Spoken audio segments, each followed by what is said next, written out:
చెలరిగిపోయేవాడు. పాకిస్తాన్ జరిగిన ప్రతి మ్యాచ్ లో తన వంతుగా 2-3 వికెట్లు తీయడం ఆయనకి అలవాటైపోయింది. ఇప్పుడు చాలా మంది భువనేశ్వర్ లైట్ తీసుకుంటున్నారు, కానీ ఒకప్పటి భువనేశ్వర్ అంటే ఇప్పుడున్న బూమ్రా, సిరాజ్ వీళ్ళ కంటే తోపు బౌలర్ అని చెప్పుకోవచ్చు. ఊరికి అనరు స్వింగ్ కా కింగ్ అని. అలాంటి భువనేశ్వర్ బర్త్డే ఈరోజు.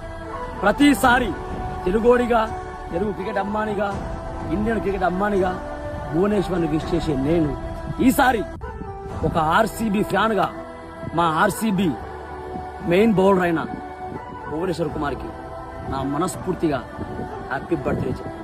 Love you Bhubaneswar.